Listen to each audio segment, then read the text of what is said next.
الحمد لله نحمده ونستعينه ونستغفره ونعوذ بالله من شرور أنفسنا ومن سيئات أعمالنا من يهده الله فلا مضل له ومن يضلله فلا هادي له ونشهد أن لا إله إلا الله وحده لا شريك له ونشهد أن سيدنا ومولانا محمدا عبده ورسوله أما بعد فقد قال الله تعالى في كلامه المجيد وفرقانه الحميد يا أيها الذين آمنوا اجتنبوا كثيرا من الظن إن بعض الظن إثم ولا تجسسوا ولا يغتب بعضكم بعضا أن يحب أحدكم أن يأكل لحم أخيه ميتا فكرهتموه واتقوا الله إن الله غفور رحيم. قال الله تعالى في شأن حبيب رسول الله صلى الله عليه وسلم إن الله وملائكته يصلون على النبي يا أيها الذين آمنوا صلوا عليه وسلموا تسليما. اللهم صل على محمد وعلى آل محمد كما صليت على إبراهيم وعلى آل إبراهيم إنك حميد مجيد. اللهم بارك على محمد وعلى آل محمد كما باركت على إبراهيم وعلى آل إبراهيم إنك حميد مجيد. صدق الله العظيم. الحمد لله সমস্ত প্রশংসা সেই মহান সত্তার দরবারে যে মহান রব্বুল আলামিন আপনাকে আমাকে প্রতি জুমার ন্যায় এই জুমা পর্যন্ত সুস্থ রেখেছেন, হায়াতে রেখেছেন।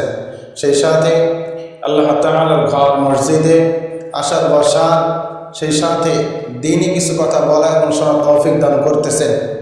এজন্য আমরা অন্তরস্থল থেকে শুকরিয়া জ্ঞাপন করছি, সকলে বলি আলহামদুলিল্লাহ। আমরা আবারও একবার সংক্ষিপ্ত আকারে দরুদ পেশ করব সেই মহান মানবের শানে, যার জন্য আমরা পেতে যাচ্ছি পবিত্র কিছু দিন। রাসূলুল্লাহ সাল্লাল্লাহু আলাইহি ওয়াসাল্লাম বলতেছেন, শাবানু শাহরি ওয়া রমাদানু শাহরুল্লাহ।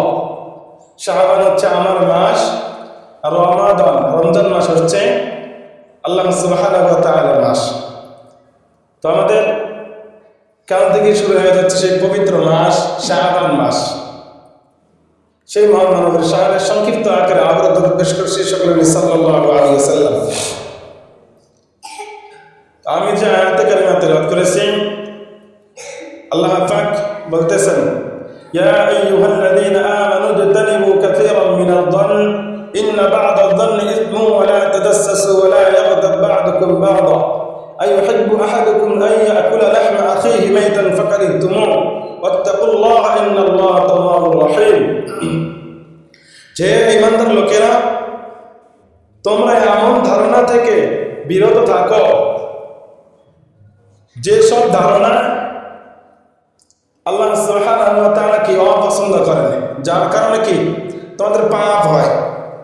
আর একে অপরের কি গোপনীয় বিষয় খোঁজাখুঁজি বাদ দাও, অর্থাৎ একে অপরের দোষ চর্চা করা বাদ দাও, গীবত গাওয়া বাদ দিয়ে দাও, পরনিন্দা করা বাদ দিয়ে দাও। কি জন্য? যে এটা আপন মৃত ভাইয়ের গোশত খাওয়ার মতো একটি নোংরা কাজ, যেটা তোমরা নিজেরাই পছন্দ করো না। তাহলে বোঝা যাচ্ছে যে আজকের আলোচ্য বিষয় হচ্ছে কি? গীবত। আজকের আলোচ্য বিষয় কি? গীবত। লা ইউহিব্বুল্লাহুল জাহরা বিস-সুই মিনাল কওলি ইল্লা মান যুলিম। তোমরা কি একে অপরের দোষ চর্চা করিও না, যদি জুলুম করে সেটা হচ্ছে ভিন্ন বিষয়। তাহলে গীবত কাকে বলে? এবার আসেন যে গীবত কাকে বলে। আবু হুরায়রা রাদিয়াল্লাহু তাআলা আনহু রাসূল আকরাম সাল্লাল্লাহু আলাইহি ওয়াসাল্লাম একটা হাদিস থেকে গীবত কাকে বলে, কিভাবে গীবত হয় সুন্দর করে বোঝাই দিচ্ছেন। আনা আবি হুরায়রা রাদিয়াল্লাহু তাআলা আন্না রাসূলুল্লাহ সাল্লাল্লাহু আলাইহি ওয়াসাল্লাম قال أتدرون ما الغيبات। রাসূল আকরাম সাল্লাল্লাহু আলাইহি ওয়াসাল্লাম বলতেছেন, ও আমার সাহাবায়ে কেরামরা, তোমরা কি জানো যে গীবত কাকে বলে, গীবত কিভাবে হয়? রাসূল সাল্লাল্লাহু আলাইহি ওয়াসাল্লামের উত্তরে সাহাবায়ে কেরাম বললেন, قال আল্লাহু ওয়া রাসূলুহু, আমরা অবশ্যই জানি যে আল্লাহ ওয়া তার রাসূল ভালো জানেন এই বিষয়ে।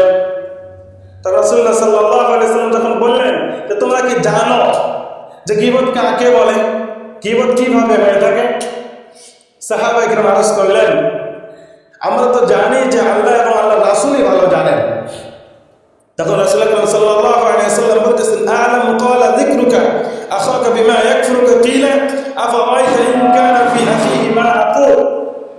যে গীবত হচ্ছে এমন একটি বিষয় যে তুমি তোমার অপর এক ভাইয়ের অনুপস্থিতিতে তার অপচরে তার দোষ চর্চা করলে, তার দোষ চর্চা করলে এমন দোষ, এমন কোনো কথা যে কথা তোমার ওই ভাই শুনলে সে মন খারাপ করবে, এটাই হচ্ছে গীবত।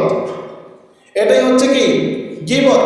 এবং সাহাবায়ে কেরাম আবারও জিজ্ঞাসা করলেন, ক্বালা ইন কানা ফীহি মা তাকুল, ক্বালা ইন কানা ফীহি মা তাকুল, যদি এই দোষটা, এই গুণটা যদি আমার ভাইয়ের মধ্যে থেকে থাকে। খুব সুন্দর করে কথাগুলো শুনবেন। রাসূল আকরাম সাল্লাল্লাহু আলাইহি ওয়াসাল্লাম বলতেছেন যে তোমার কোন ভাইয়ের অবসরে, অনুপস্থিতিতে এমন কোন কথা বলা, এমন কোন দোষ চর্চা করা যে দোষটা তার মধ্যে আছে, এটাই হচ্ছে গীবত। তখন সাহাবায়ে কেরাম আবার বললেন যে ইয়া রাসূলুল্লাহ, যদি এমন দোষের কথা আমরা বলে থাকি যে দোষটা সত্যিকার অর্থে কি আমার সেই ভাইয়ের মধ্যে আছে, তখন কি হবে? রাসূল আকরাম সাল্লাল্লাহু আলাইহি ওয়াসাল্লাম বলতেছেন, ফাকাদ ইবতাবাতাহু ওয়া ইন লাম তাকুন ফীহি মা তাকুল ফাকাদ বাহাত্তাহু। যে যদি এই দোষটা তার মধ্যে থেকে থাকে তাহলেই তো গীবত, তাহলে হচ্ছে কি গীবত। আর যদি তার মধ্যে না থেকে থাকে, তার মধ্যে যদি কি না থেকে থাকে, তাহলে হচ্ছে এটা অন্যায়ভাবে কি কোনো দোষ চাপিয়ে দেয়া, মিথ্যা দোষারোপ করা, মিথ্যা দোষারোপ করা। শুধু এখানেই শেষ নয়, যে গীবত আরো কি পরিমাণ, এটা বুঝলেন কি যে গীবত কাকে বলে, বুঝতে পারছেন কি? রাসূল আকরাম সাল্লাল্লাহু আলাইহি ওয়াসাল্লাম এবং সাহাবায়ে কেরাম এভাবে সামনাসামনি বসে তারা আলোচনা করলেন যে গীবত কাকে বলে, গীবত কাকে বলে। তাহলে আমরা জানলাম যে গীবত এমন একটি বিষয় যে আমার কোনো ভাই একটি দোষ করছে, কি বললেন, যে আমার কোনো ভাই একটি দোষ করছে, সেই দোষটাকে আমি যদি তার অবসরে, তার অনুপস্থিতিতে, তার আড়ালে যদি আমি চর্চা করে বেড়াই, কাউকে বলে বেড়াই, এটাই হচ্ছে কি গীবত। আর গীবত কতটা নিকৃষ্ট, কতটা নিকৃষ্টতম একটি কাজ, এটা আনাস রাদিয়াল্লাহু তাআলা আনহু বলতেছেন, قال رسول الله صلى الله عليه وسلم الغيبة أشد من الزنا। রাসূল আকরাম সাল্লাল্লাহু আলাইহি ওয়াসাল্লাম বলতেছেন, আনাস রাদিয়াল্লাহু তাআলা আনহু বর্ণনা করতেছেন যে রাসূল আকরাম সাল্লাল্লাহু আলাইহি ওয়াসাল্লাম একদিন বললেন যে গীবত এতটাই নিকৃষ্টতম কাজ যে জিনা ব্যভিচারের থেকেও গীবতটা কি জঘন্যতম একটি কাজ। কিসের থেকেও? জিনা ব্যভিচারের থেকেও। বুঝছেন তো কথা? জিনা ব্যভিচারের থেকেও কি গীবত নিকৃষ্টতম একটি কাজ। তখন সাহাবায়ে কেরাম আবার বললেন, ক্বালু ইয়া রাসূলুল্লাহ ওয়া কাইফা আল-গীবাত আশাদ্দু মিন আয-যিনা। ইয়া রাসূলুল্লাহ সাল্লাল্লাহু আলাইহি ওয়াসাল্লাম, গীবত কিভাবে জিনা এবং ব্যভিচারের থেকেও নিকৃষ্টতম কাজ হতে পারে, কিভাবে এটা সম্ভব? রাসূল আকরাম সাল্লাল্লাহু আলাইহি ওয়াসাল্লাম বলতেছেন, ও আমার সাহাবায়ে কেরাম, যখন কেউ জিনা করে থাকে, যখন কেউ জিনা করে থাকে আর সে যদি আল্লাহ সুবহানাহু ওয়া তাআলার দরবারে খালিস নিয়াতে খুব কঠোরভাবে যদি তওবা করে, তাহলে এই জিনাকারীর তওবা আল্লাহ সুবহানাহু ওয়া তাআলা গ্রহণ করে নেন। কার কথা বললেন? এটা হচ্ছে জিনাকারীর তওবা। আর যে ব্যক্তিটা গীবত করলো, যে অন্যের দোষ চর্চা করলো, যে ব্যক্তি অন্যের দোষ বলাবলি করলো, সে যদি সারা রাত নফল ইবাদত করে আল্লাহ সুবহানাহু ওয়া তাআলার দরবারে দোয়া করেন, আল্লাহ সুবহানাহু ওয়া তাআলা ততক্ষণ পর্যন্ত এই দোয়া কবুল করেন না, তাকে মাফ করেন না, তাকে ক্ষমা করেন না, যতক্ষণ না যার গীবত করেছেন, যার দোষ চর্চা করা হয়েছে, তার কাছে ক্ষমা চেয়ে সে যতক্ষণ ক্ষমা না করেন, আল্লাহ সুবহানাহু ওয়া তাআলা কি তাকেও ক্ষমা করেন না। এজন্য জিনা এবং ব্যভিচারের থেকেও গীবত কি নিকৃষ্টতম একটি কাজ। তাহলে এখন আমরা আসি আমাদের সামাজিক দিকে, যে আমরা এই গীবত, যেটা আমরা শুনছি কি, যে গীবত কি, যে আমার এক ভাই একটা অপরাধ করছে, মনে করেন যে আমার কোনো ভাই বা আমি নিজে চুরি করেছি, সেটা যে কোনো কারণবশত অভাবের কারণে হোক, পেটের ক্ষুধায় হোক, বা আমার অভ্যাস হয়ে থাকে। কিন্তু চোরেরও কি নিজ স্থান থেকে কি সম্মান আছে না? কি আছে না? আছে তো, অবশ্যই আছে। নিজ স্থান থেকে, ব্যক্তি স্থান থেকে সকলেরই কি একটা সম্মান আছে। এখন এই যে ছোট ছোট বাচ্চারা, কেউ যদি তার একটা প্যান্ট যদি টান দিয়ে খোলেন, কি আমরা কি মনে করবো? এটা ছোট মানুষ, ওর কি বিষয়গুলো শরম আছে? কিন্তু ওই যে ওর মতোই যে একটা ছোট বাচ্চা যদি এটা দেখে, একসাথে খেলতে যায়, কি করবে? হে তখন দেখছি রে, হ্যাঁ, কি বলবে না? অবশ্যই বলবে। তো ব্যক্তি স্থান থেকে, যার স্থান থেকে প্রত্যেকেরই একটা সম্মান আছে। তো এখন আমি যদি আমার অভ্যাসে যদি হয় যে আমি চুরি করি, তারপর আমার স্থান থেকে আমার একটা সম্মান আছে। চোরদের মধ্যেও কি আমি হতে পারি কারো একটু লিডার পারসন, সেদিক থেকে আমার একটা সম্মান আছে। তো এখন যদি আমার এই দোষগুলো বলাবলি করা হয়, তাহলে আমার স্থান থেকে আমি কি অবশ্যই নারাজ হব, যে দোষগুলো বলাবলি করার কারণে আমারই কোনো সহপাঠী, সুন্দর করে বোঝাচ্ছি, আমারই কোনো সহপাঠী সে আমার সাথে চুরি করে, কিন্তু সে আমার দোষটা কি, সে ভালো শাস্তে গিয়ে আমার দোষটা সে অন্যকে বলাবলি করতেছে। তা আমার স্থান থেকে আমার সম্মানের কি ঘাটতি হয়েছে না? অবশ্যই হয়েছে। তো এই যে আমি যে মন খারাপ করবো এটা শোনার পর, এটাই হচ্ছে কি গীবত, এটাই হচ্ছে গীবত। আর গীবত এখন তাহলে আমরা সামাজিক দিক থেকে যেটা বলতেছিলাম, যে এটাকে কি আমরা সত্যিকার অর্থে কোনো গুনাহ মনে করি কি করি না? এটাকে কি আমরা গুনাহ মনে করি, নাকি আমরা উচিত কথা মনে করি? এবার আমরা আমাদের নিজেকে প্রশ্ন করি, যে যখন কেউ একটি অপরাধ করে, তখন আমাদের কাজ কি? যে সেই অপরাধকে ঘৃণা করা, অপরাধীকে ঘৃণা করা নয়, নাকি বলেন? অপরাধকে ঘৃণা করে অপরাধীকে কি শুধরানোর চেষ্টা করা। কিন্তু আমরা কি করে থাকি, যে ভাই তুমি কি শুনছো, কি ভাই আজকে মসজিদের ইমাম সাহেব উনি আজকে সিগারেট খেয়েছে, হাইলাইট, কি বিষয়টা কি হাইলাইট হবে না? আমাদের কাজ হচ্ছে আজকে এইটা, অন্যের পিছনে পড়ে থাকা, অপরের কি পরনিন্দা করা। কিন্তু আমি যে নামাজ পড়ি না, আমি আমাকে দিয়ে বোঝাচ্ছি, আমি নামাজ 5 ওয়াক্ত পড়ি, সেই সাথে যদি আমি একটা সিগারেটে একটা টাইম নেই সব করেও, আর যদি কোনো মুসল্লি দেখে, আমার কি এখানে চাকরি থাকবে না? সম্ভব না। আরে সেদিন দেখলাম ইমাম সাহেব সিগারেটে টান দিল, এখানে 1টা দিক আর 10টা দিক দিছে, তো কি আমার কি ভুল হতে পারে না? এখানে কাজ কি, যে যদি আমি ভুল করে থাকি, তাহলে আমাকে শুধরানোর চেষ্টা করা, আমাকে বোঝানোর চেষ্টা করা, আমাকে দিনের কথা দিয়ে কি বোঝানো, যে ভাই এটা ঠিক না, আপনি যেটা করতেছেন আপনার স্থান থেকে এটা কোনোভাবে ঠিক না, এটা ইসলামে কি জায়েজ নাই, এটা না জায়েজ, এটা থেকে কি বেরিয়ে আসেন, ইসলামের পক্ষে আসেন, দ্বীনের ছায়াতলে আসেন। কিন্তু কি করবো আমরা? আমরা কি করবো বা আমি নিজে কি করব? আমি নিজে কি করব? আমি এটাকে বলা বলি করব, যেটাকে আমি কি করব? উচিত কথা মনে করব, হক কথা মনে করব, ঠিক মনে করব, যেটাকে আমি কি এক বিন্দু মাত্র, এক সেকেন্ডের জন্য ভাববো না যেটা কোনো অপরাধ করতেছি আমি। এটা আমি একবারের জন্য ভাববো না। এটা আমাদের সামাজিক অবস্থার কথা বলতেছি আমি, যে আমি কি এক সেকেন্ডের জন্য কখনো ভাববো না যে এটা আমার কি হচ্ছে, এটা আমার ভুল হচ্ছে, এটা বলা ঠিক না। এ সম্পর্কে রাসূল আকরাম সাল্লাল্লাহু আলাইহি ওয়াসাল্লাম এবং আল্লাহ সুবহানাহু ওয়া তাআলা কঠোর কঠোর কথা বলছেন। এটা আমার জন্যই কি, আমার জন্যই ক্ষতি।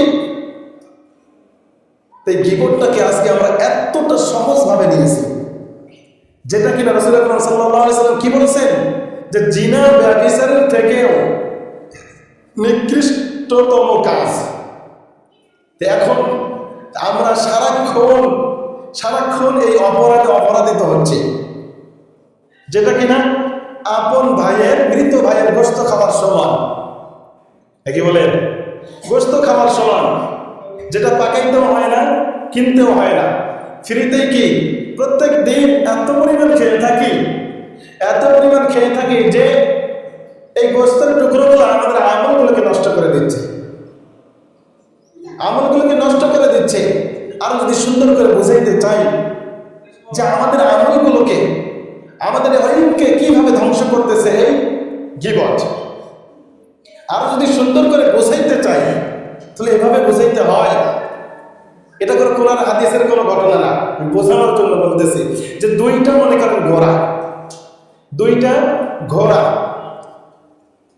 এখন এই একটা ঘোড়ার বদ অভ্যাস হচ্ছে, সে যখনই পায়খানা পেশাব করে, সেটার কি এই যে গন্ধটা, পায়খানা পেশাবের যে গন্ধ, এটা তাকে শুকতে হবে। এটা কি একটা ঘোড়ার বদ অভ্যাস, একটা ঘোড়ার বদ অভ্যাস। যে বদ অভ্যাসটা আমাদের হচ্ছে গীবত গাওয়া। তো যদি একটা ঘোড়ার এই বদ অভ্যাস থাকে, বলে তো এই ঘোড়া কি বেশি দূর সামনে আগাইতে পারবে না। তো যখনই একবার পায়খানা পেশাব করবে, সে তো ওই গ্রানটা শুকবে, যতক্ষণ গ্রান আসবে ওটার থেকে গন্ধ বের হবে, সে ওইটাই শুকবে, তাহলে সে সামনে আগাবে কি করে? তো এই কারণে কোনো ঘোড়ার সোয়ান, এই ঘোড়া চালক এই ঘোড়াকে নিয়ে সামনে আগাইতে পারতেছে না, যেভাবে আমরা পারতেছি না গীবত গাওয়ার কারণে, গীবত চর্চা করার কারণে আমাদের দিক থেকে আমরা যেভাবে আগাইতে পারতেছি না। তো তখন এই ঘোড়ার সোয়ান একদিন খুব জরুরত হলো যে তাকে এই ঘোড়া নিয়ে বের হতে হলো। তো একটু যাওয়ার পরে অন্য আরেকজন ঘোড়ার সওয়ার চলে আসলেন ঘোড়া নিয়ে। তো তখন এই ব্যক্তি বলতেছেন যে ভাই, আমার ঘোড়ার তো এই একটা বদ অভ্যাস, তো আপনি যদি আমাকে একটু সহায়তা করেন, তা আপনার সাথে কি আমিও আমার গন্তব্যে পৌঁছতে পারি। যে কি সাহায্য? যে আপনি আমার পিছন আসবেন, যখনই আমার ঘোড়া পায়খানা পেশাব করবে আর যখনই পেছন ফিরতে যাবে, কথা বলিয়েন না। কথাগুলো খারাপ লাগলেও খুব বাস্তব কথা, এবং আমাদের সমাজে এটা অহরহ, এটা থেকে আমাদের বেরিয়ে আসা উচিত।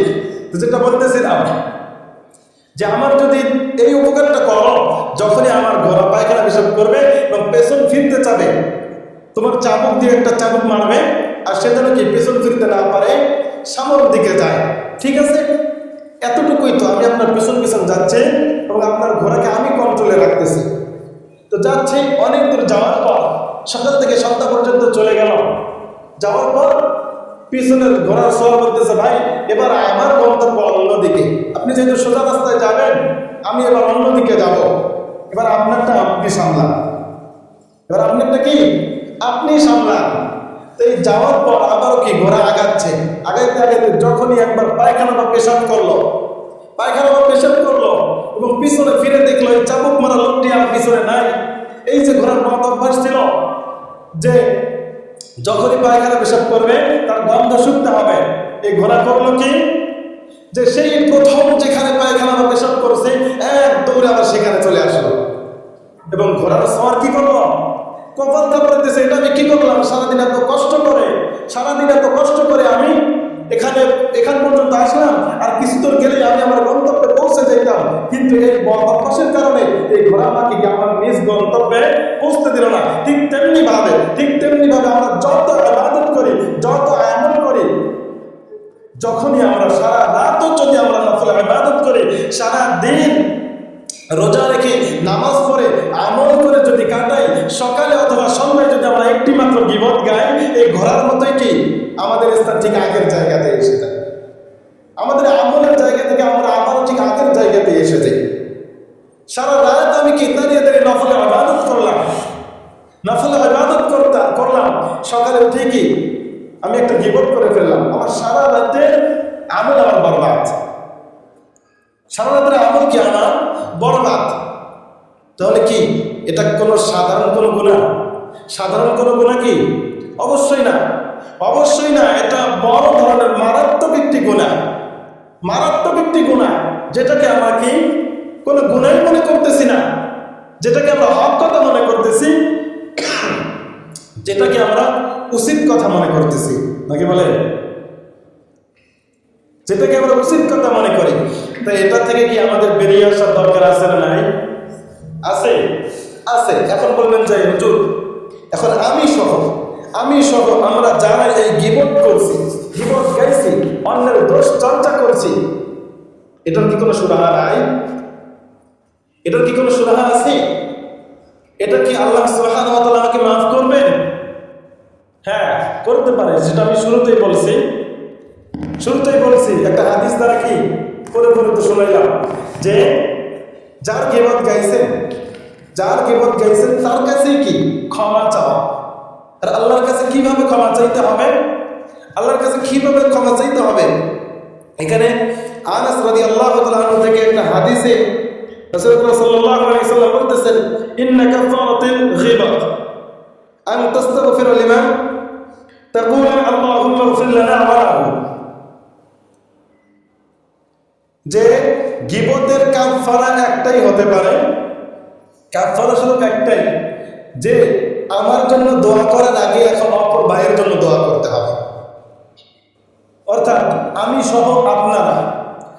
সহ আপনারা যারাই আমরা কি করেছি, গীবত গাইছি। আমি তো অনেক গাইছি, আপনারা নাও গাইতে পারেন। আমি ভুলবশত হয়তো অনেক গাইছি, আপনারা নাও গাইতে পারেন। তো ব্যক্তি স্থান থেকে যেহেতু আমরা মানুষ, সকলে কি কম বেশি গীবত করে থাকে, গুনাহে লিপ্ত হয়ে থাকি। এজন্য এখন আমার কি করতে হবে, যে আল্লাহর কাছে আগে দোয়া করতে হবে, আল্লাহ সেই ভাইকে আপনি মাফ করে দেন এবং আমাকেও মাফ করে দেন। সেই ভাইকে আপনি মাফ করে দেন এবং আমাকেও আপনি মাফ করে দেন। তাহলে দেখেন যে আমি যে গুনাহটাকে গুনাহ মনে করতেছি না, এটা কত বড় মাপের একটি গুনাহ, কত বড় মাপের একটি গুনাহ।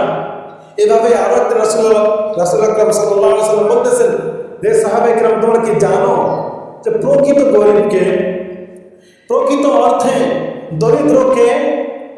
তখন সাহাবায়ে কেরাম আরজ করলেন যে রাসূলুল্লাহ, আমরা তো জানি যে যার হাত পা নাই, যে চলে ফিরে খাইতে পারে না, যে রুজি রোজগার করতে পারে না, সেই গরিব না? আপনারা কি জানেন?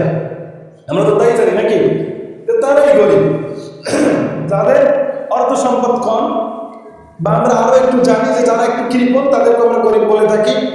রাসূলুল্লাহ সাল্লাল্লাহু আলাইহি ওয়াসাল্লাম বলতেছেন যে প্রকৃত অর্থে দরিদ্র তো তারাই যাদের কিনা এত আমল থাকার পরেও এত আমল করবে দুনিয়ার মুখে, কিন্তু কাল হাসরের ময়দানে হিসাবের সময় তার কাছে কিছুই থাকবে না। কি জন্য থাকবে না? যে সে দুনিয়াদের জন্য কি আল্লাহ সুবহানাহু ওয়া তাআলার কাছে কি ক্ষমা চান নাই। এবং আবু হুরায়রা রাদিয়াল্লাহু তাআলা আনহু এভাবে একটা হাদিস বর্ণনা করেন যে আমরা রাসূল আকরাম সাল্লাল্লাহু আলাইহি ওয়াসাল্লামের কাছে দুইটা মহিলা সম্বন্ধে জিজ্ঞাসা করলাম। প্রথমজন এত পরিমাণে আমল করেন, নফল ইবাদত, দান সদকা, রোজা, সমস্ত ইবাদতই করেন, কিন্তু তার একটি মত অভ্যাস, সে কি অন্যের দোষ চর্চা করে বেড়ায়। সেই ভালো নাকি অপর মহিলা, দ্বিতীয় মহিলা, তার আমল খুবই কম, দান সদকা খুব কমই করে, নফল ইবাদত তার কি খুব কমই করে, ফরজ ইবাদতটুকু সে সেরে ফেলে। কিন্তু তার দ্বারা কি অন্যের দোষ চর্চা হয় না, প্রতিবেশীরা কষ্ট পায় না। এর মধ্যে উত্তম কে? রাসূল আকরাম সাল্লাল্লাহু আলাইহি ওয়াসাল্লাম বললেন যে যদিও এই মহিলার আমল কম, অবশ্যই এই মহিলার কি উত্তম। তো উত্তম অনুত্তম এদিক নয় নাই দেখলাম আমরা যে গুনাহটাকে গুনাহ মনে করি না, যে গুনাহকে গুনাহ মনে করি না, অন্যের দোষ চর্চা করা, অন্যের কি দোষগুলোকে একে অন্যের কাছে বলে বেড়ানো, যেটাকে আমরা গুনাহ মনে করি না, এটা কত বড় মাপের একটি গুনাহ, কত বড় মাপের একটি গুনাহ। যাদের মধ্যে ন্যূনতম একটু জ্ঞান আছে এটা বোঝার কথা। আমি যে কয়েকটা হাদিস সরাসরি করে শোনাইলাম, অর্থ বলে বুঝাই দিলাম, আমাদের বোঝানো উচিত, আমাদের বোঝার কথা যে যেটাকে আমরা গুনাহ মনে করি না, এটা কত বড় মাপের গুনাহ। এটা আমাদের আমলগুলোকে কিভাবে ধ্বংস করে ফেলতেছে, আমাদের নেক আমলগুলোকে কিভাবে ধ্বংস করে ফেলতেছে। এজন্য আমাদের উচিত যদি কেউ ভুল করে সে ভুল তাকে ধরিয়ে দিয়ে শুধরানোর